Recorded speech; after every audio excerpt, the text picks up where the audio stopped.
Ready Kabir ज्ञान so ज्ञान, और जैसे घोड़ा तोब कायम करता चले मैदान। जगद्गुरु तत्वदर्शी संत रामपालजी महाराजांचे अमृत वचन सर्व पवित्र धर्मांच्या व पवित्र शास्त्रांच्या आधारावर। एक शेठ होता, त्याच्या मुलाच्या पोटात दुखत होते, असह्य पीडा होत होती। अचानक घेऊन गेले हॉस्पिटलमध्ये, प्रायव्हेट हॉस्पिटलमध्ये। जो त्यांचा जाणकार होता त्याने फटाफट त्याने पाहिले, लगेच इतकी पीडा आहे तर त्याने आपल्या विचाराने ऑपरेशन करून टाकले। अपेंडिक्सचं ऑपरेशन करून टाकले, अपेंडिक्स काढून टाकले। पीडा जशीच्या तशीच राहिली। जेव्हा ती अँटी पेन किलर बंद केली तर जशीच्या तशीच पीडा। परत त्याच प्रकाराने दुसऱ्या डॉक्टरकडे घेऊन गेले। त्याने काय पाहिले की ह्याने याच्या ज्या आहे ना झिल्लीमध्येच डिफेक्ट आहे, ती झिल्ली आता काढून टाकली केली। आता तरी पीडा जशीच्या तशीच राहिली। परत पाहिलं की परत लास्टमध्ये कळलं की याच्या मोठ्या आतड्यात खूप इन्फेक्शन झालंय। आता कुठून जाऊन लाखो रुपये आणणार, त्याची बर्बादी झाली। तेव्हा जाऊन त्याचा जीव वाचला आणि 2-3 महिन्यांपर्यंत अशी बर्बादी राहिली। आता काय होईल जेव्हा भक्तीशी आपण जोडले जाऊ? पुण्यात्म्यांनो, यासाठीच भगवानाचा शोध घेतला जातो। कारण की आपण खूप युगांपासून आपण पापांचे ढीग लावत आलेले असतो। पापाच्या प्रभावामुळे थोडी बहुत हानी शरीरात होऊ लागते, पण थोड्याच ट्रीटमेंटमध्ये 100 रुपयाच्या औषधात तुम्ही स्वस्थ होऊन जाल, आणि नाहीतर लाखो लागतील, पिच्छा सुटेल, पण मरण पण येईल। तर अशा प्रकारे परमात्मा तुम्हाला सहयोग द्यायला लागेल।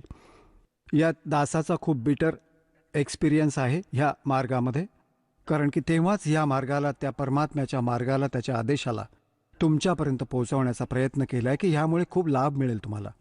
असा लाभ मिळेल की तुम्ही विचार पण करू नाही शकणार।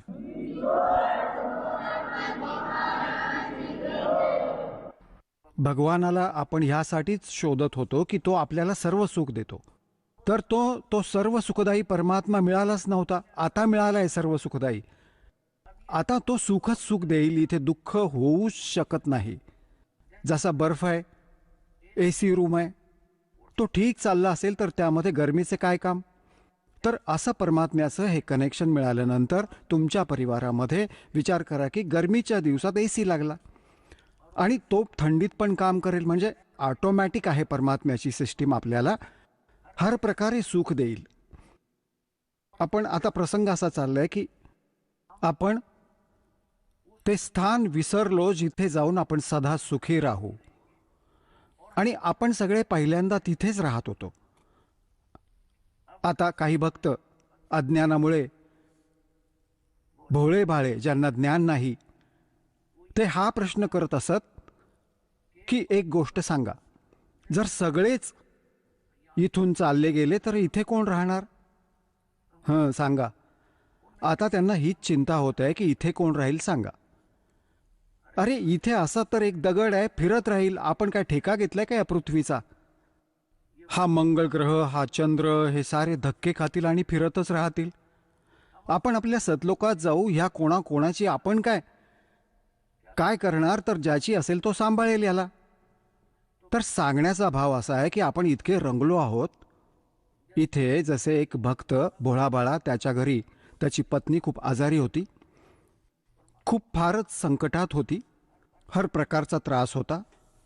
परमात्म्याची दया झाली, दीक्षा घेतली, भगवानाच्या कृपेमुळे ती स्वस्थ झाली। त्याला समजावू लागले, भावा नाम घे भगत, नाहीतर भक्ती न करण्याने पशु बनशील, घोडा बनशील। तो घोडा बग्गी घेत होता। त्याला सांगितलं, भावा मग तू घोडा बनशील तू? तर तो म्हणाला, महाराजजी घोडा पण बनायला पाहिजे ना, नाहीतर बग्गी कोण चालवेल? याला बग्गीची चिंता होत होती। मग म्हणाले, ठीक आहे बाबा, तू बग्गी खातर कर काम। मग त्याने उपदेश घेतला त्याने, पण आपली धारणा अशीच बनली आहे की इथे असं कसं होईल. तर पुण्यात्म्यांनो, परमात्म्याचा हा मार्ग खूप नीट समजून घ्या.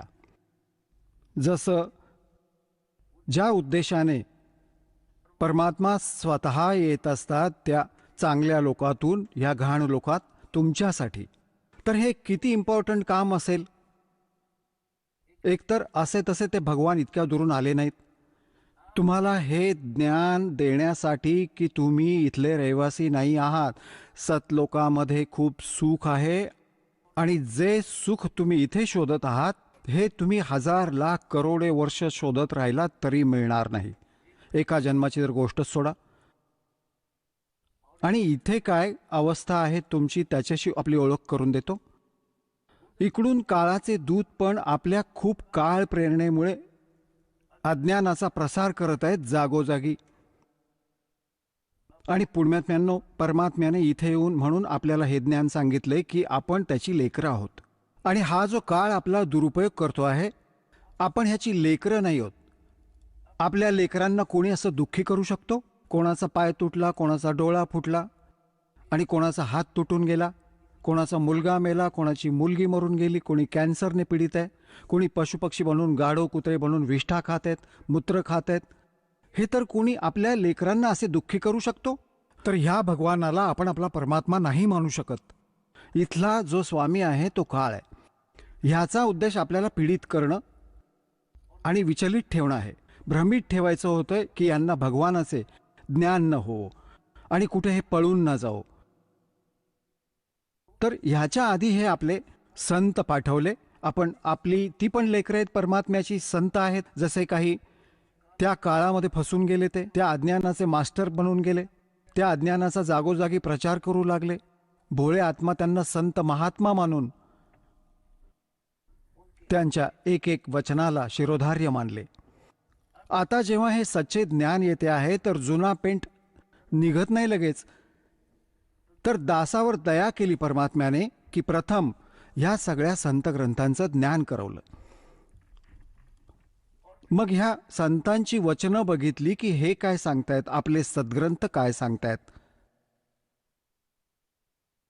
मग समजलं की बाबा हे तर चुकीचे करत आहेत सगळं काम. हे तर आसपास पण नाहीत सद्ग्रंथांच्या.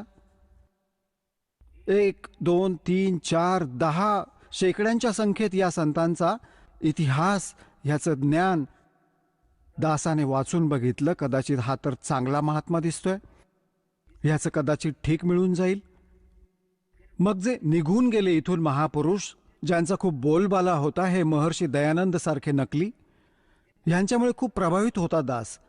आणि दासाने यांचे सत्यार्थ प्रकाशला ह्या उद्देशाने ह्या तत्वज्ञानाच्या प्राप्तीनंतर वाचले. आधी पण वाचले होते, पहिले समजत नव्हते काहीही की ह्या महापुरुषांची वाणी आपण नाही समजू शकत.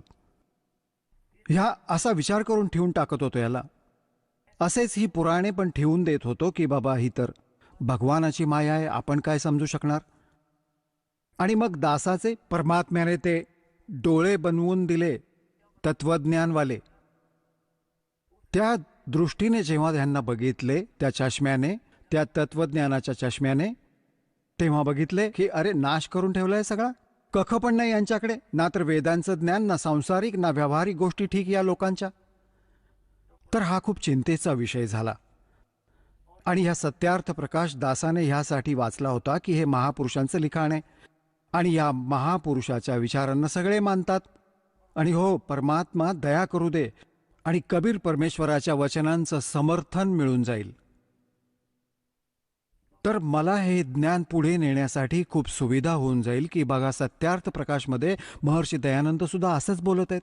मग पाहिलं तर हे महर्षी दयानंद सारखा नकली तर बघितला नाही मी.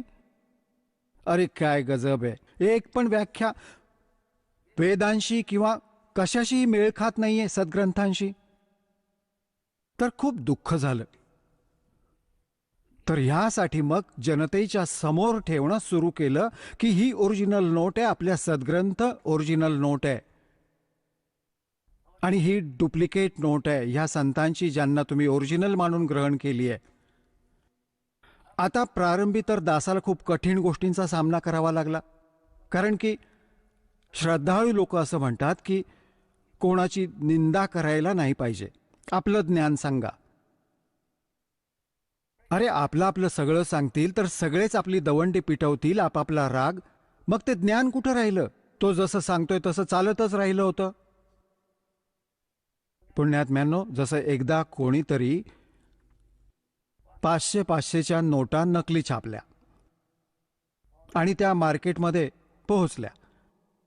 त्यांचा शोध घेतला सरकारने. तर मग जनतेला फसवणुकीपासून वाचवण्यासाठी एक समाचार पत्रांच्या माध्यमातून, टीव्हीच्या माध्यमातून ओरिजिनल आणि डुप्लिकेट दोन्ही दाखवल्या. त्यांच्यातील भिन्नता दाखवली. ओरिजिनल असं दिसतं, डुप्लिकेट असं दिसतं. तर काय सरकार काय निंदा करताय? एक महापरोपकार करून ठेवला, नाहीतर लाखो लोक फसवले गेले असते. गरीब व्यक्ती मारले गेले असते. ज्यांचे 5-7 हजार रुपये असतात ते ठग सगळे नकली कागद म्हणून गेले असते. तर पुण्यात्म्यांनो, दासाचा हाच प्रयत्न समजून घ्या. हे पुरे विश्व याद करेल ह्या दासाला. ठीक आहे, दासाला खूप त्रास झालाय.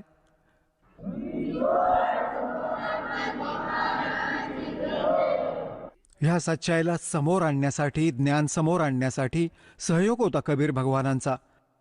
पण दास त्यांचा बैल आहे आणि त्याच आधाराने ही गाडी खेचत रुळावर चढवली आहे. पहिल्यांदा तर खड्ड्यात चिखलात घालून ठेवली होती आणि यामध्ये बरीच संकटे आली दासावरती. बरोबर आमची लेकरं जी परिचित झाली होती त्यांनी खूप सहयोग दिला आपल्या भावा बहिणींना समजावताना. तिथपर्यंत हा संदेश भगवानांचा पोहोचवण्यासाठी खूप सहयोग दिलाय. आणि तुमचे सुद्धा हे कर्तव्य बनते की ही सच्चाई जी आहे आणि सच्चं ज्ञान आहे, याने पुऱ्या विश्वात शांती होईल. प्रत्येक प्राण्याचं कर्तव्य बनतं. पहिल्यांदा तुम्ही चांगल्या तऱ्हेने समजा दासाच्या विचारांना, सद्ग्रंथांना आणि त्या पुरुषांचे विचार ज्यांची दास तुम्हाला ओळख करून देतो की त्या महापुरुषांनी पण अशी साधना केली, त्यामुळे त्यांना मोक्ष मिळाला. तर ते चांगल्या रीतीने समजून मग आपण समजा आणि मग बरोबर इतरांना पण ट्राय करा प्रेमाने. हा मार्ग काही बलपूर्वक करण्याचा नाही होत, हे ज्ञानाने होईल. आणि काळ भगवानाने एक प्रार्थना केली होती परमात्म्याच्या समक्ष, कबीरजींच्या समक्ष, की हे परमात्मा, आपण 4थ्या युगात जेवढे पाहिजे तेवढे जीव घेऊन जा, पण एक दया करा बा परमात्मा, की जोर जबरदस्ती नका करू. सत्कलियुगात जेव्हा तुम्ही घेऊन जाल, आपलं ज्ञान द्या. तुमचं ज्ञान ग्रहण करतील ते आपले होऊन जातील आणि माझे ज्ञान जे मानतील ते माझ्यापाशीच राहू दे. माझे आहारी बनून राहोत. जबरदस्ती नका करू आणि आपले ज्ञान समजावून कितीही घेऊन जा. आता पुण्यात्म्यांनो, परमात्मा म्हणाले होते, ठीक आहे बाबा, ज्ञानाविना तर मी घेऊनच नाही जाऊ शकत आधीच, आणि तसंच घेऊन जाईन तर ते तिथे टिकणार नाहीत, परत येतील वापस. आधी तिथेच तर राहत होते. तर परमात्म्याला माहीतच होते की ज्ञानाने दृढ करीन ह्यांना. आणि इथल्या दुःखांनी हे थकून गेले असतील, इथल्या ह्या कोठी बंगल्यांनी पण थकून गेले असतील. तुम्ही बघत आहात की विदेशात सगळ्या सुविधांची साधनं वैज्ञानिकांनी बनवली आणि ते काय म्हणतात, कालव्याच्या किनारी फिरून शांती प्राप्त करतात, त्या भल्या मोठ्या खोल्या व सगळ्या सुविधांना सोडून. जर हे आधीच आपल्या आवाक्यात राहिले असते तर कशालाही डोकेदुखी झाली असती, कशाला गोळा केली. तर अशी ही शांती होणारच आहे तिथे. हे तर एक तुफान उफान आहे. ह्या काळाने टाकलेले, हे बनवा, ते बनवा, रिमोट बनवा, ह्याने सुख होईल. कसं सुख होईल? सुख तर परमात्म्याच्या भक्तीने होईल. येणाऱ्या कष्टांपासून बचाव होईल, त्याने सुख होईल. तर प्रसंग असा चालू आहे, तिथेच येऊयात, की परमात्म्याने येऊन आपल्याला ज्ञान दिलं आहे की सतलोकामध्ये तुम्हाला कोणतंही दुःख नाही. आणि तिथे चला, तिथे जाऊन तुम्हाला परमशांती मिळेल. आणि परमात्म्याने सांगितलं होतं की जसं आपलं ज्ञान देऊन तुम्ही इथून घेऊन जा. जसं वेदांमध्ये प्रमाण आहे, तुम्हाला खूप वेळा दाखवलं आहे, वेळ आल्यावर दाखवू आज पण, की तो परमात्मा सतलोकातून गती करून येत असतो. तो 3 प्रकारच्या शरीरात सगळ्या आपल्या प्राण्यांची, सगळ्या ब्रह्मांडांची तो देखभाल करत असतो, पालन पोषण धारण पोषण करत असतो. एक शरीर आहे, मनुष्य सदृश्य आहे, परमात्मा नरनारायण देह आहे. हे शरीर मनुष्यालाही परमात्म्यासारखेच मिळाले आहे, पण त्याचे सामर्थ्य, परमात्म्याची शक्ती, त्याचा नूर इथे विशेष आहे, वेगळा आहे, आपल्यापेक्षा जास्त. म्हणून तर परमात्मा आहे. एक आत्मा, एक परमात्मा. तर आपोआप दोन झाले. एक श्रेष्ठ आत्मा, एक आत्मा सिंपल. तर असेच एक राजा, एक मनुष्य, एक एक नागरिक आहे, एक राजा आहे. चेहरा दोघांचा एकसारखा आहे.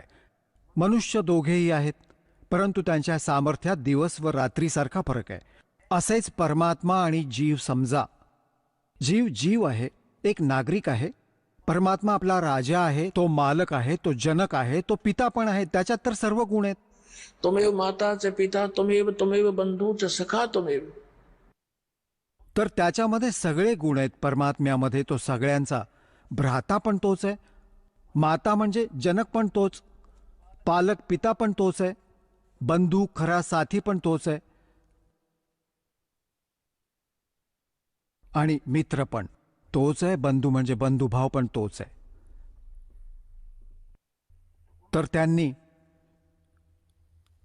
त्या परमात्म्याने आपल्याला हे ज्ञान दिले की तुम्ही सतलोकामध्ये राहणारे आहात. मग तुम्ही तिथे चला. तर काळ म्हणाला होता की तुम्ही तुमचे ज्ञान देऊन घेऊन जावे. परमात्मा जोर जबरदस्ती नका करू. आता जसे हा परमात्मा सचखंडापासून चालत येत असतो, तो 3 प्रकाराने आपले जीव शरीराच्या स्थितीत 3 प्रकारच्या शरीरात काम करत असतो. मनुष्य सदृश्यच आहे तो. जसे एका शरीरामध्ये तो सतलोकात राहतो, स्थायी रूपात, करोड सूर्य मिळवले, करोड चंद्रमा त्याच्या एका रोमकुपीत असतात, इतका प्रकाश आहे. ती पण फिकी पडेल समजा, आणि तख्तावर विराजमान आहे. जसे राजा बसतो, जसा मुकुट वगैरे धारण करून परमात्मा, वरती श्वेत छत्र आहे, सफेद मुकुट आहे परमात्म्याचा, सफेदच सिंहासन आहे सारं त्याचं, तिथे विराजमान आहे. आणि दुसऱ्या रूपात तो काय करतो, एकतर शिशुरूप धारण करून प्रत्येक युगात येत असतो, आणि एका सरोवरामध्ये कमळाच्या फुलावर विराजमान झालेला असतो. तिथून कोणी निस्संतान दाम्पत्य त्यांना घेऊन जातात. प्रत्येक युगात अशीच लीला असते. आणि मग तो कुमारी गायीचं दूध पित असतो. कुमारी गाय दूध देत असते, परमात्मा पितात, त्याच्या पालनपोषणाची लीला अशी पुरी होते. त्या कुमारी गायीचं दूध कुठून येतं, ते सतलोकातून येतं. आणि मग ही तर दुसरी स्थिती झाली परमात्म्याच्या शरीराची. मग हळूहळू मोठे होतात, छोटे वय असतानाच प्रचार सुरू करतात. परमात्मा जे आपल्या त्या देशातून घेऊन सतलोकातून येतात. वेदात लिहिलं आहे की परमात्मा सतलोकातून चालत येतात, ते तिथे 3ऱ्या मुक्तिधामामध्ये राहतात, सतलोकामध्ये.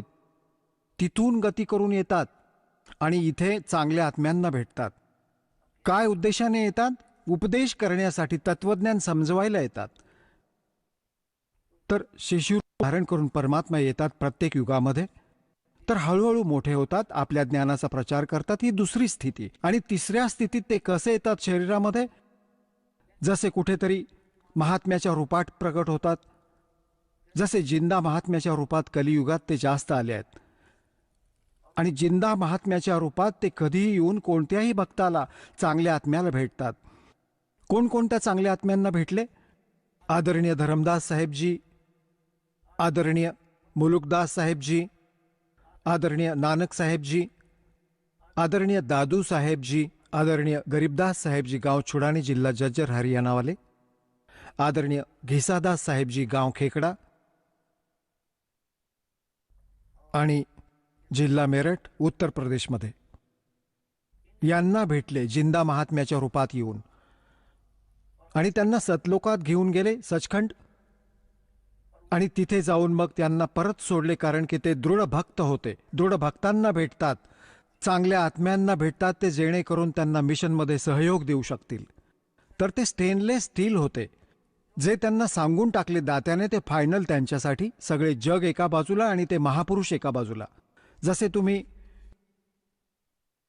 जन्मसाखी भाई बालेवालीमध्ये बघितलं, परमात्मा त्या यथार्थ मंत्राचा स्वतः जप करत होते, नानक साहेबजी. आणि मग त्यांचे बघून त्यांचा शिष्य जप सुरू केला, तर त्याला झटका दिला की तो मेला असता, बुडाला असता समुद्रात.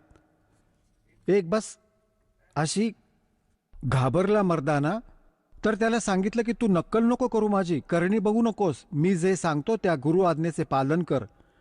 तर ते दृढभक्त होते. कोणत्या विशेष सामाजिक समाजाला सतनाम नाही सांगितले त्यांनी. समाज आपल्या स्थानावर, भगवान आपल्या स्थानावर आहे. तर ते भगवानाची लेकरं होती, दृढ भक्त होते, दृढ व्यक्ती होते, श्रेष्ठ आत्मा होते. त्यांचा उद्देश हा नव्हता की बाबा हे न सांगितल्यामुळे काही हानी समाजाला होईल. नाही, ते तसं होतं, तसं चाललं होतं. आता त्याने खूप नुकसान झाले असते जर ते डिक्लेअर करून जाते. आज हे सगळे नकली पंथ, हा सतलोक, हे महिमा गाणारे, काळाच्या द्वारे चालणारे सगळे नकली पंथ आता गुरुग्रंथ साहेबात वाचून हेच नाम देत राहतात. असा झटका दिला की घाबरला सगळा पूर्ण शीख समाज की खबरदार, हा नाम जप केला तर. मर्दानाने केला होता, मेला असता. आता गुरुजींचा आदेश आहे, त्यांच्या आज्ञेची अवहेलना होईल अशी भीती निर्माण केली. काय ते आपले हितैषी नव्हते, ते परमहितैषी होते. ते पूर्ण जाणून होते की आग लागेल जर हे मंत्र देऊन टाकले तर नाशच होईल या गोष्टीचा. तर असे दृढ भक्तांना परमात्मा येऊन भेटतात. तर ही तिसरी स्थिती होती त्यांची. आता त्यांना सल्ला दिला होती की वेळ आल्यावर ती ते परत देतील परत आपल्या लेकरांना. आता जसं कोणताही हिंदू धर्म बघा, शीख धर्म बघा, विशेष करून ह्या दोन्ही धर्मात दास बघतोय. बाकी मुसलमान धर्मात आणि ईसाई धर्मात काय क्रिया आहेत इतके त्याच्याविषयी विशेष दासाला माहिती नाही. इतके नक्की आहे की तो मुसलमान धर्माचे लोक ते पण बळी चढवतात, काही हिंदू समाजाचे पण चढवतात. ह्या चुका आहेत दोघांच्या. पण इथे दास बघतो आहे की इथे विशेष धर्माची व्यवस्था आहे. जसे शीख समाजामध्ये वाणीचा पाठ आणि तिथे त्यांचा लंगर चालतो धर्माचा, हा धर्मयज्ञ म्हणवला जातो. हे 2 धर्मयज्ञ करत असत बसे. एकतर हा धर्म 2 यज्ञ करत असत, एक धर्मयज्ञ आणि एक ज्ञानयज्ञ, वाणीचा पाठ.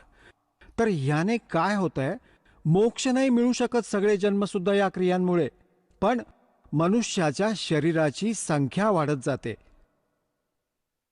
आता ते असेच हिंदू धर्मामध्ये जसे गीतेचा पाठ करतात, डेली एका अध्यायाचा पाठ करा, किंवा जसं कोणी आपलं धर्मपुण्य करत असतात, कोणी भंडारा करतात कुठेतरी गावागावात, नगरात, हे असं चालत असतं. ह्या क्रियांमुळे होतं काय की मनुष्य जीवन मिळून जातं. परमात्म्याची वाणी आहे सूक्ष्म वेदामध्ये की धर्म तो 10 का नहीं, और 10 के तीनों लोग खैरायत में खैर है कीजिए आत्मभोग. आणि दुसरं असं होतं, तर याने काय होतं, जसं यज्ञ आहे हे ग्लुकोज आहे. एक रोगी आहे, जसं दासाने सांगितलं की आपल्याला जन्म आणि मृत्यूचा दीर्घ रोग लागलाय. हा दीर्घ रोग त्याच ट्रीटमेंटने जाईल जो महापुरुषांनी स्वतः प्रयोग केला आणि परमात्म्याने येऊन सांगितला. आणि आता ह्या दासाला ह्या मार्गाचा मास्टर बनवून टाकला, डॉक्टर बनवलं, सर्जन बनवून टाकलं. आता दासाकडे तो मार्ग आहे, ती सारी व्यवस्था आहे.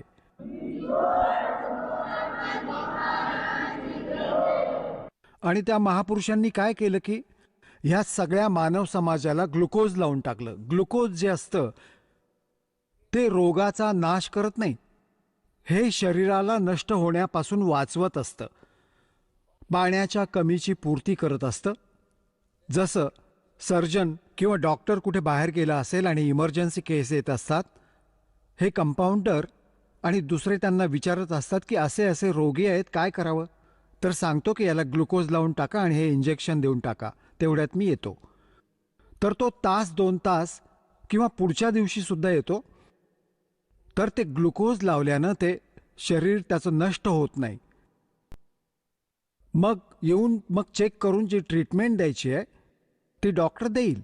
रोग जाईल त्या डॉक्टरच्या त्या ट्रीटमेंटमुळे किंवा ऑपरेशनमुळे, जे काही त्याला वाटेल त्या सर्जरीमुळे. ग्लुकोज त्याला रक्षण देत राहील, शरीराचा नाश नाही होऊ देणार. तर ह्या मानव समाजाला तो महापुरुष ग्लुकोज लावून गेला ह्या युगांचं ओनली, बस ही ट्रीटमेंट नाही दिली त्यावेळेला, कारण की काही अशी स्थिती होती. तर आता परमात्म्याने या दासाला पाठवून दिलं, तो डॉक्टर बनवून, तो सर्जन बनवून, आणि आदेश देऊन टाकला. त्यांना मनाई केली होती की सतनाम नाही द्यायचं. दासाला आदेश देऊन टाकला की आता हे सतनाम आणि देऊन टाक सारनाम, वेळ आली आहे मधल्या पिढीची. बोलो सतगुरुदेव.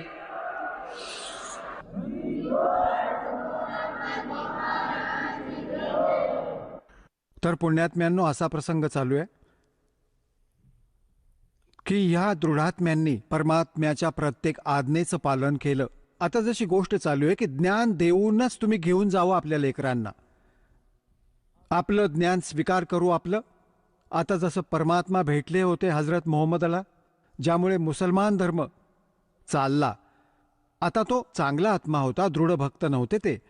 आता इथे त्यांचे लाखो शिष्य झाले होते. परमात्मा त्यांना आले, भेटले, जसे ते आपल्या विधानानुसार चांगल्या आत्म्यांना भेटतात. मारू स्वर्ग में जा बैठू पाताल, कह कबीर में खोजता फिरूं ढूंढता फिरूं अपने हीरे मोती लाल. हजरत मोहम्मदजींना भेटले. म्हणतात की हजरत मोहम्मदजींना आम्ही तिथे घेऊन गेलो, सतलोकामध्ये. इच्छारूपी तिथे राहिले नाही ते. उल्ट मोहम्मद मैल पठाया, गुज बीरज एक कलमा लाया, रोजा बंग नमाज दई रे, बिस्मिल की नई बात कही रे. आता जसं परमात्मा म्हणतात, आम्ही हजरत मोहम्मदना घेऊन गेलो, जैसे नानक साहेबजींना घेऊन गेलो, गरीबदास साहेबजींना घेऊन गेलो, धरमदास साहेबजींना घेऊन गेलो, आणि घिसादास साहेबजींना, दादू साहेबजींना घेऊन गेलो, मुल्कदास साहेबजींना घेऊन गेलो. मग सोडून दिलं. त्यांना दृढ होऊन भगवानाची प्रत्येक गोष्ट स्वीकार केली. त्यांनी तिथेच सांगून टाकलं होतं की भगवान आम्हाला इथेच ठेवा. परंतु हजरत मोहम्मद तिथे नाही राहिले. आपल्या मर्जीने ते म्हणाले, नाही, मी इथेच ठीक आहे, आणि तिथे पण मला खूप प्रचार करायचा आहे, खूप अजून तर काम अपूर्ण राहिलंय. आता परमात्म्याने विचार केला, चल इसको कुछ राहत दे देते हैं. त्यांना काय सांगितलं मग परमात्म्याने की रोजा बंग नमाज दई रे, बिस्मिल की नई बात कही रे. हजरत मोहम्मद जेव्हा पहिल्या वेळी गेले तेव्हा तर ते काळापर्यंत सीमित होते. पडद्यामागून आवाज आला होता, नमाज करा. 50 नमाज करण्यास सांगितले होते. मग परत प्रार्थना केली की काही कमी केले, परत ती प्रार्थना केली, परत काही कमी केले. लास्टमध्ये 5 वेळच्या नमाजाचे फायनल झाले होते की 5 वेळा तर नमाज करावाच लागेल तुम्हाला. आणि रोजा म्हणजे व्रत, आणि बांगचा आवाज लावा, हे भगवान दया करावी. आवाज लावून, आवाज ही साधना करणे. तर म्हणतात की हे हजरत मोहम्मदजी जिथून हा आदेश घेऊन आले होते, त्यामध्ये सुद्धा त्या काळ भगवानाने सुद्धा यांना बिस्मित करण्याचा आदेश नव्हता दिला. काय सांगितलंय की रोजा बंग नमाज दई रे, बिस्मिल की नई बात कही रे. आणि मग काय सांगतात की एक वेळा हजरत मोहम्मदजींनी, आता पुण्यात्म्यांनो, जसं तुम्ही पाहता ना, चुंबकाला एखादा लोखंडाचा तुकडा लावला जाईल थोड्या वेळासाठी, तो पण अस्थायी चुंबक बनून जातो. पण तो स्थायी नाही बनत, थोड्या वेळाने त्याचे गुणधर्म समाप्त होत जातात.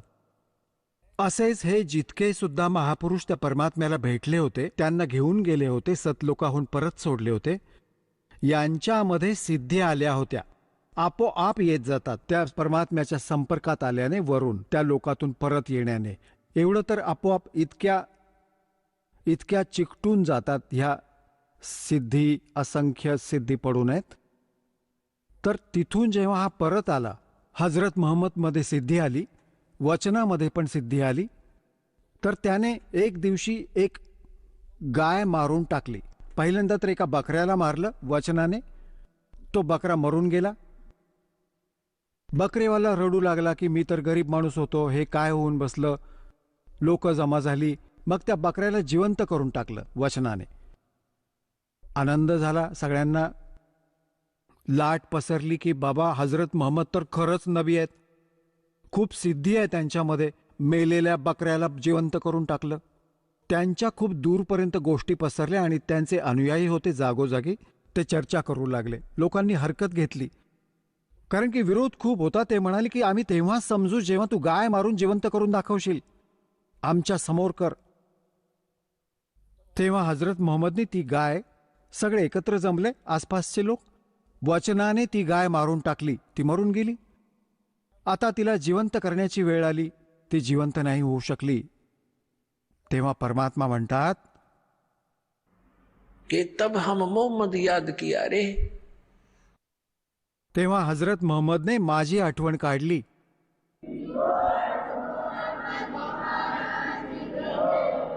तब हम मोहम्मद याद किया रे, शब्द स्वरूपी हम बेग गया रे. परमात्मा म्हणतात की तिथे शब्द स्वरूपाने पोहोचलो आम्ही एका सेकंदात, पण इतर कोणाला दिसू शकलो नाही. फक्त हजरत मोहम्मदला मी दिसू शकत होतो. मुई गऊ हमने तत्काल जिवाई, और तब मोहम्मद के निश्चय आई. त्या मेलेल्या गायीला मी जाऊन तात्काळ जिवंत केलं. तेव्हा मोहम्मदजींना विश्वास वाटला की कबीर, खरंच हे तर परमात्म्याचे प्रतिनिधी आहेत.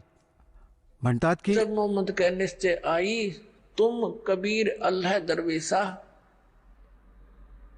और मोहम्मद का तब गया अंदेशा. नंतर काय म्हणतात कि नबी मोहम्मद नमस्कार है, राम रसूल कहाया, 1,80,000 को सौगंध जिन ने कर चलाया. अरस कुर्स पर अलह तकत है, अरस के कुर्स पर, आकाशाच्या अंतिम टोकापर्यंत अरस कुर्स पर अलह तकत है, त्या परमात्म्याचं स्थान आहे जिथे कबीर साहेबांचे आपले स्थान आहे. और खालिक बिन नहीं खाली. त्या परमात्म्याच्या दृष्टीत सगळे प्राणी आहेत, त्याच्यापासून कोणीच वाचले नाहीयेत. और वो पैगंबर पाक पुरुष थे साहिब के अब्दाली.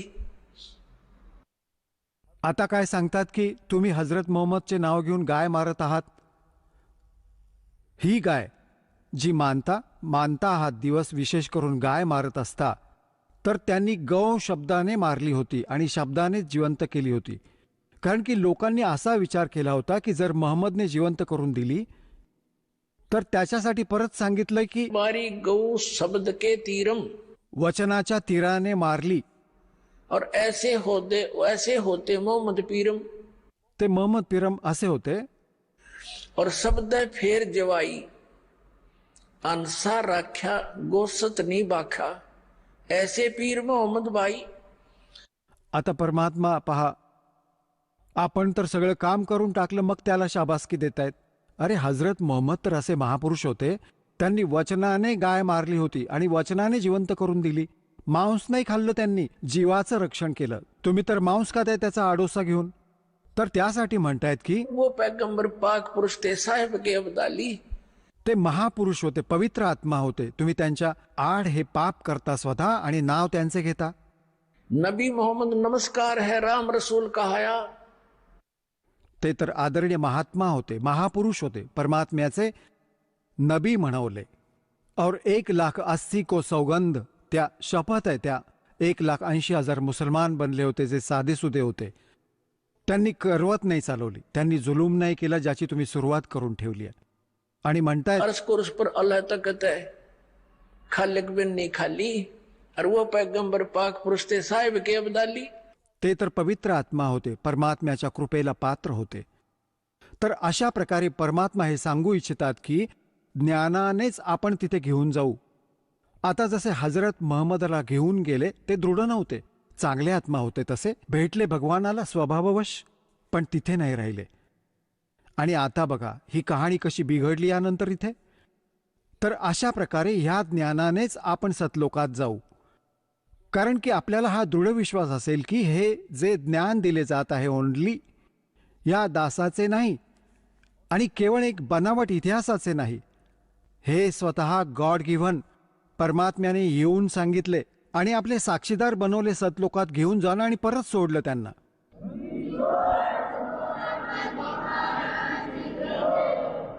आणि त्यांनी हेच सांगितलं. काय सांगितलं?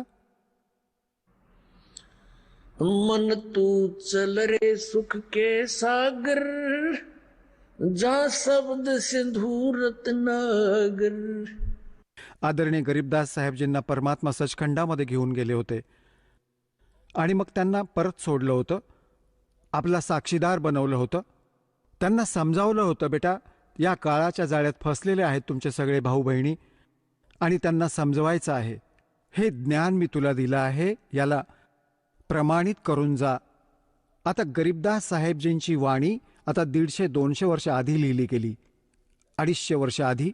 आणि दास त्याच गरीबदासजींच्या पंथानेच हा पुढे आला आहे आणि दास खूप परिचित आहे. परमात्म्याने अशी सक्त ताकीद दिली होती गरीबदासजींना आणि गरीबदासजींनी असं कडकपणे काम करून घेतलं की ह्या वाणीमध्ये जर कोणी फेरबदल केला तर त्याची ती खैर नाही राहणार. हा दास बघत होता की गरीबदासजी संत महात्मा होते. ग्रंथसाहेबमध्ये बऱ्याच काही गोष्टी अशा लिहिल्या होत्या की त्यांना वाटत होते की यावर कोणी संशोधन करावं. तर एकाने प्रयत्न केला होता, त्याला लकवा मारला गेला संताला, आजीवन दुःखी झाला. सगळ्यांनी मानलं की हे ज्याच्यामध्ये लिहिलं आहे परमात्म्याचा आदेश आहे की गरीबदासजी नाराज होतील, याला चेंज नका करू, नाहीतर हे पण बिघडवून टाकतील स्वरूप या वाणीचं. आणि इतकं हे प्रकाशात आलं नाही, एवढं पॉप्युलर नाही झालं. दास पण 37 वर्षांचा झाला होता जोपर्यंत मला गरीबदासांच्या नावाचा पत्ता पण नव्हता. जेव्हा 37 वर्षांच्या वयात नाम प्राप्त झालं सन 1988 मध्ये, तेव्हा गरीबदास नाव ऐकलं होतं आणि मग तिथे जाऊ लागलो जेव्हा वाणी ऐकली होती किंवा वाचणं झालं नाही. अशा प्रकारची अमरवाणी आम्ही ना कधी बघितली. आम्ही तर हनुमान चाळीसा वाचत होतो. ही सगळी वेगळ्या प्रकारची वाणी. आणि जेव्हा त्यात हे सांगू लागले की ज्यामध्ये काही अशा गोष्टी आहेत, परमात्मा जसा आपल्या लेकरांना धमकी देत असतो सगळ्या पंथ आणि ग्रंथवाल्यांना, इतरांनाही, अशी वाणी पण लिहिली आहे. तर मग कोणीतरी सांगितलं की अशी अशी वाणी सुधारली पाहिजे. तेव्हा दुसरा महात्मा म्हणत होता की ह्याच्यात छेडछाड नका करू. एकाने असं केलं होतं तर असं खूप दुःखी झाले होते ते. परमात्म्याने जी वाणी लिहून ठेवली आहे त्यात परिवर्तन नाही व्हायला पाहिजे. तर ह्या दृष्टिकोनामुळे हा बिघाड नाही होऊ शकला. हे ॲज इट इज मिळालं आपल्याला. परमात्म्याने हे दुसऱ्यांदा अशासाठी दिलं होतं की कबीर सागरमध्ये यांच्या काळांच्या दूतांनी गडबड करून ठेवली होती. त्या स्थितीला पूर्ण करण्यासाठी गरीबदासजींच्या माध्यमातून आपल्या वाणीचा, त्या यथार्थ ज्ञानाचे पुन्हा प्रकाशन करून दिले. आता काय म्हणतात, आपल्याला हा विश्वास झाला पाहिजे की सतलोक काय वस्तू आहे. तर तिथली रुची इतकी दृढ बनून जाईल आपली, आपण स्वप्नात सुद्धा आपण इथल्या कुठल्या गोष्टीचा विचार करू शकत नाही. ह्या ज्ञानाने होईल. जसा आपण हा नकली पंथ सांगत राहिले, सतलोकाचे गुण गात राहिले, सचखंड सतलोक म्हणत राहिले, सत्पुरुष पण लक्षात होता यांच्या, पण यांना हे नव्हतं माहिती की सतनाम काय आहे, सत्पुरुष कोण आहे, सतनाम काय आहे, सतलोक काय आहे, सारशब्द काय आहे. तेच सत्पुरुष, तेच सतनाम, तेच सारशब्द, तेच सारनाम, तेच सतनाम, तेच सारशब्द. हे असं काम यांचं. आणि सतलोकामध्ये काहीच नाही झालं, तिथे तर प्रकाशच प्रकाश आहे, चैतन्यच चैतन्य. आत्मा यात जाऊन असा मिळून जातो जसा थेंब समुद्रामध्ये. हे तर यांचे ज्ञान. आणि मग समाधान, पाचही नामे काळाची जप करा, हे यांचं समाधान. आणि जा सतलोकामध्ये, फुटले कर्म तुझे. तिकीट तर काढलं लोकल बसचं आणि जायचं होतं 7 समुद्रापार. विमानाचं तिकीट हवं होतं, ते त्यांच्याजवळ नाही. आणि ही गोष्ट करतात की आम्ही जाणार दुसऱ्या देशांमध्ये. म्हणजे दुसऱ्या देशातून स्वदेशी यायचं असेल, तिकीट तर घेऊन ठेवलं लोकल बसचं आणि सांगतात त्या विमानाला की सतलोक हिंदुस्थानात येऊ. तर त्या विमानाचं तिकीट तर वेगळंच असतं, त्या लोकल बसच्या तिकिटापेक्षा वेगळं असतं. तर हे सतनाम जे आहे ते इथून सतलोक जाण्याचं तिकीट आहे. आणि सारनाम मग ह्यामध्ये लांबचा रस्ता होईल तर गोष्ट जमलीच. मग तिथेच पोचू सतलोकामध्ये. तर तिथे अशी सृष्टी आहे जी इथे तर काळाने डुप्लिकेट बनवून ठेवली आहे. सारं मटेरियल नकली, 5 तत्व 3 गुणांनी. हे नाशवंत आहे ते सगळे काही भगवान यांचे. देवता, कृत्रिम सगळे नाशवंत आहेत. आणि तिथे सतलोकामध्ये आता परमात्म्याने आता ज्ञान ऐकूया. जसे की श्रीमद भगवद्गीता अध्याय नंबर 7च्या श्लोक 29 मध्ये सांगितलंय की तद्ब्रह्माला जाणून आणि सारे अध्यात्म ज्ञानाशी परिचित, सगळ्या कर्मांशी परिचित प्राणी केवळ जरा आणि मरणापासून, जरा म्हणजे वृद्धावस्था, म्हातारपण, मरण म्हणजे मृत्यूपासून सुटकेचा प्रयत्न करत असतात. ते त्या तद्ब्रह्माला जाणत असतात. तद्ब्रह्माच्या विषयी अर्जुनाने 8व्या अध्यायाच्या प्रथम श्लोकात विचारले की किम तद्ब्रह्म, ते तद्ब्रह्म कोण आहे, तो भगवान कोण आहे, ज्याला जाणल्यानंतर प्राणी केवळ जरा आणि मरणापासून सुटकेचा, म्हातारपण आणि मृत्यूपासून सुटकेचाही प्रयत्न करत असतो. 8व्या अध्यायाच्या 3ऱ्या श्लोकात गीताजीमध्ये गीता ज्ञानदाता म्हणतो ते परम अक्षर ब्रह्म आहे, म्हणजे गीता ज्ञानदातापेक्षा वेगळा आहे आणि तो वास्तवात अविनाशी परमात्मा आहे. गीताजींच्या अध्याय नंबर 15च्या श्लोक नंबर 17 मध्ये सांगितलंय की उत्तम पुरुष तू अन्य परमात्मा इति उदाहरते य लोकत्रयम आविश्य विभर्ती अव्यय ईश्वर. तो अविनाशी परमात्मा आहे आणि बाकी हे सर्व नाशवंत आहेत. गीता ज्ञानदाता स्वयं म्हणतो की अर्जुन, तुझे आणि माझे खूप जन्म होऊन गेले. गीतेच्या अध्याय नंबर 4 श्लोक नंबर 5 मध्ये आणि 9 मध्ये, गीतेच्या अध्याय नंबर 2च्या श्लोक 12 मध्ये, गीता अध्याय नंबर 10 श्लोक नंबर 2 मध्ये हे स्पष्ट केलं आहे गीता ज्ञानदात्याने की अर्जुन, तुझे आणि माझे खूप जन्म झाले, तू नाही जाणत, मी जाणतो.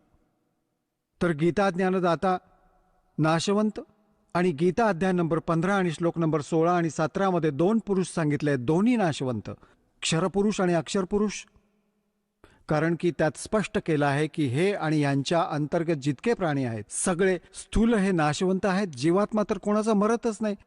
म्हणून 15व्या अध्यायाच्या 17व्या श्लोकामध्ये म्हटलं आहे की उत्तम पुरुष तू अन्य परमात्मा इति उदाहरतः, ज्याला परमात्मा म्हणू शकतात तो आहे परमात्मा, श्रेष्ठ आत्मा. श्रेष्ठ आत्मा तो असतो जो कधी दुःख देत नाही आणि सुख देत असतो. आणि जिथे गेले पाय कापले, मारले आणि छानपैकी मिष्टान्न भोजन दिलं काजू किसमिसचं, तर तो श्रेष्ठ आत्मा थोडाच झाला. हे सगळे सुद्धा खाऊ घालेल आणि दुःख पण देणार नाही, ना मृत्यू होतो. तो आहे श्रेष्ठ आत्मा, तो परमात्मा आहे, तो आपला प्रभू आहे, परमेश्वर आहे. आणि य लोकत्रयम आविश्य, आविश्य विभर्ती, आविश्य म्हणजे प्रवेश करून, आवेश्वर आहे, तो अविनाशी परमात्मा आहे. तर इथे काय सांगितलं आहे, आणि तो सतलोकात राहतो. गीतेच्या अध्याय नंबर 18 श्लोक नंबर 62 मध्ये सांगितले की हे अर्जुन, तू सर्व भावाने त्या परमेश्वराला शरण जा. त्या परमेश्वराच्या कृपेनेच तू परमशांतीला आणि सनातन परमधामाला प्राप्त होशील. शाश्वत स्थान, कधी नाश न होणारे स्थान, आणि तिथे जाऊन परमशांती मिळेल. आता काय सांगितलंय, जसं या महापुरुषांनी पण हेच सांगितलंय की सचखंडामध्ये हे सुख आहे, सचखंडामध्ये असं सुख आहे, सतलोकात अशा सुविधा आहेत, तिथे जाऊ. बिलकुल अशी सृष्टी असेल, परंतु मृत्यू कधीच होणार नाही. तर पुण्यात्म्यांनो, जर आपल्या इथे मृत्यू नाही झाला तर उन्हाळा हिवाळा पाहिला आम्ही इतके धीट झालो, आपण काय हरकत नाही. हे तर सहन करण्याची आपल्याला सवय झाली आहे. आणि म्हातारपण नसेल तर आपण कुठेच जाणार नाही, काय पर्वत इथली. आणि मृत्यू झालाच तर सांगा, हा मृत्यू तर सगळ्यात वाईट काम. सगळं जीवन ही व्यवस्था करण्यात आपण घालवत असतो. वृद्ध म्हातारपण ही जी लास्ट स्टेज असते, तोपर्यंत सगळं शरीर कंडम होऊन जातं, उठता येत नाही की बसता येत नाही, ना डोळे काम करतात ना हालचाल होते. पहिलं तर इथं त्याला खूप त्रास होतो आणि पुढे यमाचे दूध ठोकतील. तर परमात्मा म्हणतात की जे खरी भक्ती नाही करत, म्हणतात जीवित जग में जुती पड़े फिर जब दौड़े छाती. परमात्म्याने खूप सखोल ज्ञान समजावलं पुण्यात्म्यानो, खूप दिवसांनी समजेल तुम्हाला, कारण की तुम्ही पहिल्या इयत्तेतील बालक आहात. कोणी दुसऱ्या इयत्तेचा, कोणी 1 वर्षाचा, कोणी 2 वर्षांचा, कोणी 6 महिन्यांपासून, कोणी 1 महिन्यांपासून करत राहा हेच, कारण हा कोर्स आहे कम्प्लीट. आणि हे अंतिम श्वासापर्यंत अभ्यास करावा लागेल तुम्हाला, जेव्हापर्यंत तुम्ही पृथ्वीवर आहात. असं समजा की हा आपला प्रवेश आहे ह्या विद्यालयात, ह्या कॉलेजमध्ये. आणि जेव्हा तुमचा हा अभ्यास पूर्ण होईल, जेव्हा इथून निघून जाल, इथे नाही राहणार, सतलोकात जाल सरळ, तिथे सुविधा मिळतील साऱ्या या अभ्यासामुळे.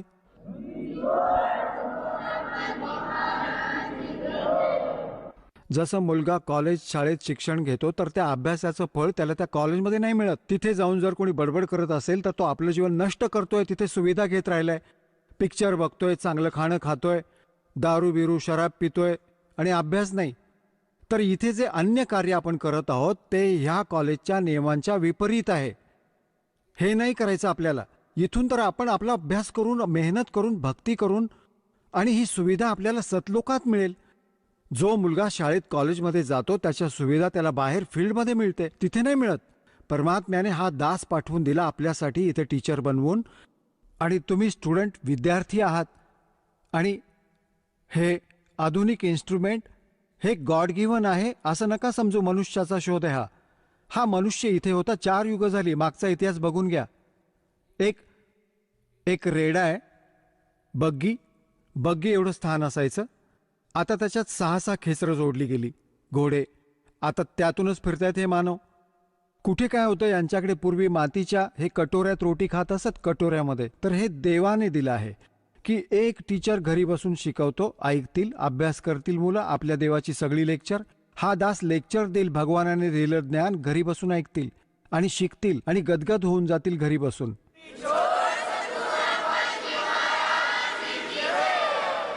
चला आता आपण त्या श्रद्धाळूंचे अनुभव जाणून घेऊयात, ज्यांनी जगद्गुरू तत्वदर्शी संत रामपालजी महाराजांकडून दीक्षा प्राप्त केलेली आहे, तसेच त्यांच्याद्वारा सांगितलेल्या भक्ती मार्गावर चालत आहेत. नमस्कार. सतसाहेब. आपलं नाव? हिराबाई प्रभाकर महाजन. आपण कुठून आलात? जिल्हा जालना, महाराष्ट्र. आपला व्यवसाय काय आहे? आधी मी कपडे शिवत होते, पण आता सध्या काही करत नाही. आधी कपडे शिवत होते. संत रामपालजी महाराजांची गुरुदीक्षा आपण कधी घेतली? संत रामपालजी महाराजांची गुरुदीक्षा मी 30 ऑगस्ट 2016 घेतली. संत रामपालजी महाराजांच्या सद्भक्तीत येण्या अगोदर आपण व आपला परिवार कोणती भक्ती साधना करत होतात? संत रामपालजी महाराज यांच्या भक्तीत येण्यापूर्वी मी श्री स्वामी समर्थ महाराजांची भक्ती करत होते. तर त्या भक्तीप्रमाणे जे आहेत सगळं तसं वर्षातून 2दा पारायणाला बसणं, पुन्हा सोमवार असला की शंकराचा अभिषेक करणं, मंगळवार असला की देवीचा अभिषेक करणं, चतुर्थी असली की गणपतीचा अभिषेक करणं.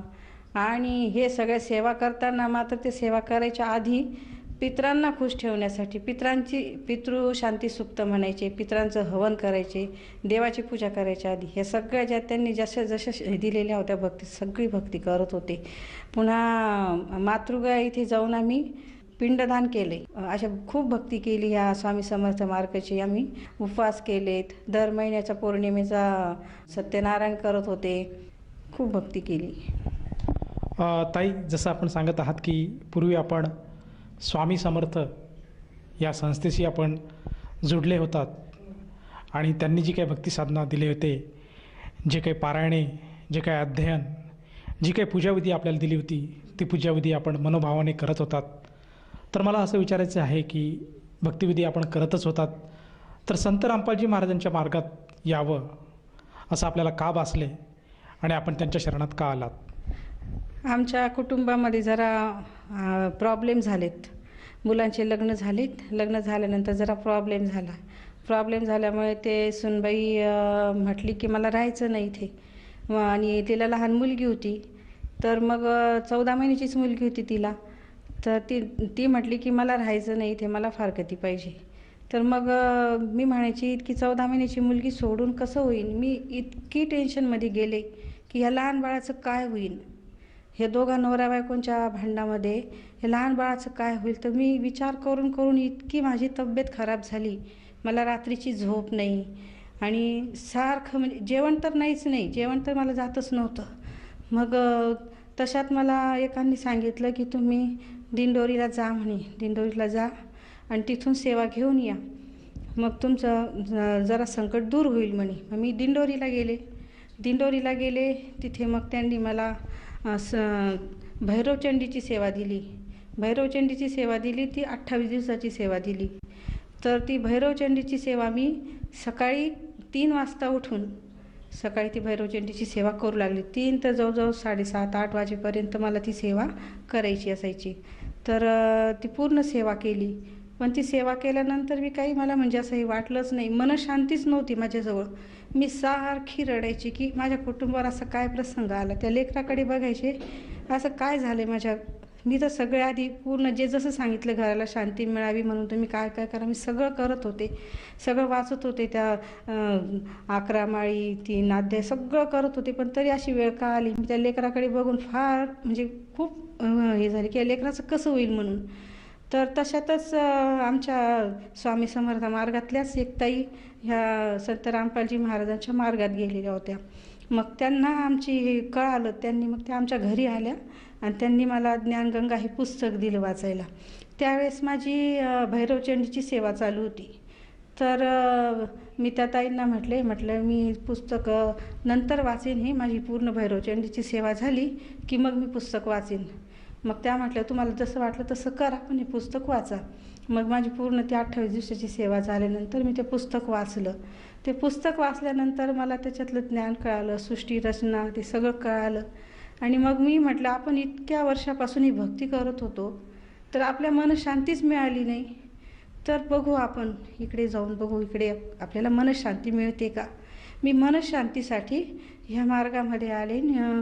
30 ऑगस्ट 2016ला मी उपदेश घेतला. जसं आपण सांगत आहात की सर्वप्रथम आपण जे काही उपासना करत होतात ते केवळ सुख समाधानासाठी आणि घरातले जे काही क्लेश आहे ते दूर व्हावेत आणि मोक्षप्राप्ती व्हावा यासाठी आपण ही साधना करत होतात. परंतु त्यातनं आपल्याला काही समाधान लाभत नव्हतं, म्हणून आपण संत रामपालजी महाराजांच्या मार्गात आलात. तर संत रामपालजी महाराजांचं असं काय ज्ञान आहे जे आपल्याला भावलं आणि आपण त्यांच्या शरणात आलात? जे आधी आम्ही गुरुचरित्र केलं, पण त्या गुरुचरित्रातलं आम्हाला काहीच कळालं नाही. जे पारायण केले, नवनाथचं पारायण केलं, पण त्याच्यातलं आम्हाला काहीच कळालं नाही. फक्त आम्हाला वाटायचं की आम्ही पारायण करतोय. पण जेव्हा गुरुजी संत रामपालजी महाराज हे ते पूर्ण हे जे आपले पोथी पुराण हे सगळे उघडून दाखवू लागलेत, सगळं ते तंतोतंत आपल्याला दाखवू लागलेत, त्यावेळेस खरं कळालं की खरं ज्ञान काय आहे. आणि आपण इतके दिवस नुसती भक्ती कशी फक्त वाचन करत होतो की आम्ही गुरुचरित्र पारायण केलं, आम्ही नवनाथ पारायण केलं, पण ते काही त्याच्यातलं कळत मात्र काहीच नव्हतं. तर संत रामपालजी महाराजांच्या याच्यामुळे म्हणजे आम्हाला बराच असं कळाली भक्ती कशी करायची, भक्ती काय असते.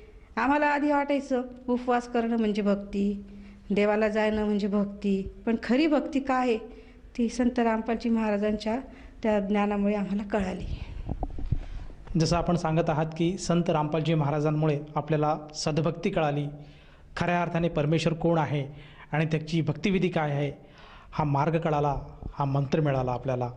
तर या मार्गामुळे आणि या मंत्रजापामुळे आपल्याला आपल्या जीवनामध्ये काय अनुभव आलेत? पहिला अनुभव तर माझा हा आला की मला मुक्तीचा मार्ग मिळाला आणि मुक्तीच्या मार्गाबरोबर पुन्हा मला मनशांती मिळाली. जी मनशांती मी खूप म्हणजे इकडे ह्या मंदिरात जा, तिकडे हे कर, खूप करत होते, पण मला मनशांती कधी मिळाली नाही. ती मनशांती मला ह्या मार्गात मिळाली की काही होऊन जाऊ दे, तिकडे परमात्मा संत रामपालजी महाराज जे करतील ते व्यवस्थितच करतील, चांगलंच करतील, असं म्हणजे मनाला माझ्या एकदम असं हे झालेलं आहे की नाही, जे करतील ते चांगलंच करतील महाराज असं. जसं आपण सांगत आहात की आज संत रामपालजी महाराजांच्या शरणात आल्यानंतर आपण पूर्णपणे संत रामपालजी महाराजांना वाहून गेला आहात आणि जे काय होईल हे केवळ संत रामपालजी महाराजांच्या दयेने होणार असा आपला भाव बनला आहे. तर मला असं विचारायचं आहे की या भावामुळे, या विश्वासामुळे आपल्याला संत रामपालजी महाराजांकडून काही अनुभव किंवा काही लाभ प्राप्त झाला का? खूप अनुभव आलेत मला. पहिला अनुभव तर मनशांतीचा आला. म्हणजे मला आता कुठे काही झालं तरी मन म्हणजे माझं जे मन आधी माझं असं रडत होतं सारखं, रात्री जाग आली म्हणजे झोप तर येतच नव्हती, पण थोडा डोळा लागला की लगेच रडत बसणं, उठणं, ते देवांचे अभिषेक करणं, कधी उठणं, 12ला ऐकलं कधी उठणं अभिषेक करणं. पण आता मला या भक्तीत आल्यामुळे असा आत्मविश्वास आलेला आहे की नाही, जे करतील परमात्मा संत रामपालजी महाराज ते योग्यच करतील. आणि त्या म्हणजे असं मन अगदी ठाम झालं आहे माझं की जे करतील ते योग्यच करतील आणि जे होईल आपलं ते चांगलंच होईल. तर मला माझ्या तब्येतीबद्दल सांगायचं, माझा जो हा डावा हात जो आहे ना तो हात माझा पूर्ण सुकला होता असा अर्ध्या ह्याच्यापासून. तर तो हात सुकल्यामुळे मला काही त्याच्याने कपसुद्धा उचलता येत नव्हतं, काही काम करता येत नव्हतं. मग आम्ही औरंगाबादला हेडगेवार हॉस्पिटलमध्ये MRI केला. तर तिथल्या डॉक्टरनी सांगितलं की तुम्ही जर आता यांचं लवकर 1 महिन्याच्या आत ऑपरेशन केलं तर बरं आहे, नाही तर यांचा जो सुकलेला हात आहे याच्यापेक्षा हात विचित्र होईल, म्हणजे तो काहीच हे करणार, पुन्हा हात सुकेल. पण आज सांगितलं त्यांनी 1 महिन्याच्या आत तुम्ही ऑपरेशन करा. मणक्यामध्ये यांच्या शिर दबलेली आहे, तर त्या शिरेमुळे यांना हाताला रक्तपुरवठा होत नाही, म्हणून हात असा सुकत जाणार आहे. पण मी संत रामपालजी महाराजांच्या याच्यावर ठाम होते की नाही, महाराज माझं व्यवस्थित करतील. तर मी त्यांच्या याच्यावर विश्वास होता माझा, मला ऑपरेशन करायचं नाही. आमच्या घरचे सगळे म्हटले की तुला आता ऑपरेशन करावं लागेल, पण मी म्हटलं मला ऑपरेशन करायचं नाही. तर अचानक माझा हात हा इतका चांगला झाला आहे, आता हा हात माझा हालू शकतो, वरती जाऊ शकतो, सगळं त्या हाताने मी करू शकते. असं वाटतच नाही की माझ्या हातामध्ये हा प्रॉब्लेम होता. जसं तुम्ही सांगत आहात की आपण संत रामपालजी महाराजांना पूर्णपणे गुरु मानलेलं आहे आणि जे काय करतील संत रामपालजी महाराज करतील, या भावातनं, या श्रद्धेतनं आज आपल्याला एक अनुभव बघायला मिळाला आहे की आपला जो हात हा पूर्णपणे निकामी झाला होता. डॉक्टरांनी आपल्याला ऑपरेशन सजेस्ट केलं होतं, परंतु आपण संत रामपालजी महाराजांवर पूर्णपणे दृढ विश्वास ठेवून त्या ऑपरेशनाला नाकारलं आणि जे काय करतील ते संत रामपालजी महाराज करतील, माझे गुरु करतील. आणि गुरुंनीसुद्धा त्यांच्या भक्ताला दृष्टांत दिला आणि आज आपला हात हा पूर्णपणे बरा आहे. तो पूर्णपणे पूर्वीसारखाच आज कार्यरत आहे, पूर्वीसारखेच आज आपण काम करत आहात. तर हा एक मोठा लाभ आपल्याला संत रामपालजी महाराजांच्या सद्भक्तीमुळे मिळाला. तर ह्या अनुषंगाने आपण आपल्यासारख्या अन्य ज्या आपल्या मैत्रिणी आहेत किंवा ज्या आपल्याबरोबर आपले आप्तेष्ट नातलग, जो आपला समाज आहे आणि जो भक्त समुदाय TV चॅनलच्या माध्यमातून आपल्याला बघत आहेत, या सर्वांसाठी आपण काय संदेश द्याल? सगळ्यांना एकच विनंती करते मी की आता सध्या संत रामपालजी महाराजांचे सत्संग बऱ्याच TV चॅनलवर चालू आहेत. तर त्याच्या खाली जी एक पट्टी चालते त्या पट्टीवर सगळे ते फोन नंबर वगैरे येतात. तर तिथे तुम्हाला पुस्तकंसुद्धा मोफत मिळू शकतात. ज्ञानगंगा आधी लागलेच तर ते पुस्तकं मागवा, मोफत तुम्हाला पुस्तकं मिळतील. पुस्तकं मागवा, पुस्तकं वाचा आणि ते ज्ञान समजून घ्या. मग नंतर तिथे फोन नंबर करून तुम्हाला ते बरोबर सांगतील की तुम्हाला तुमच्या जिल्ह्याचा नामदान केंद्र कुठे आहे आणि मग तुम्ही त्यांच्याकडून नामदीक्षा घेऊन आपल्या जीवनाचं कल्याण करू शकतात. जसं आपण सांगत आहात की TV चॅनलवर जे काही मोबाईल नंबर आज फ्लॅश होत आहेत, त्या मोबाईल नंबरपैकी कुठल्याही एखाद्या नंबरवर जर साधकाने संपर्क साधला तर त्याला जवळच्या नामदान केंद्राची माहिती मिळेल आणि तेथे जाऊन ती व्यक्ती संत रामपालजी महाराजांची नामदीक्षा घेऊ शकेल. परंतु या नामदीक्षेसाठी त्या व्यक्तीला किती पैसे मोजावे लागतात? तिथे काहीच 1 रुपयासुद्धा लागत नाही. मोफत मोफत नामदान मिळतं, 1 रुपयासुद्धा लागत नाही. धन्यवाद. सत साहेब.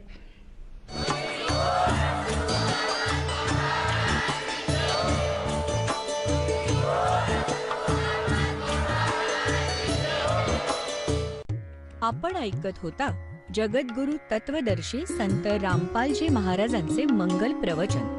निःशुल्क नामदीक्षा प्राप्त करण्यासाठी आणि अधिक माहितीसाठी संपर्क करा 7030303951 7030303952. आमची वेबसाईट आहे www.jagadgururampalji.org. सर्व पवित्र धर्मांच्या व पवित्र शास्त्रांवर आधारित प्रमाणित अनमोल पुस्तक ज्ञानगंगा किंवा जगण्याचा मार्ग यापैकी कोणतेही एक पुस्तक निःशुल्क मागवण्यासाठी आम्हाला आपले पूर्ण नाव, पूर्ण पत्ता, पिनकोड सहित आणि फोन नंबर लिहून 7030303951 7030303952 नंबरवर SMS करू शकता किंवा आम्हाला 7030303950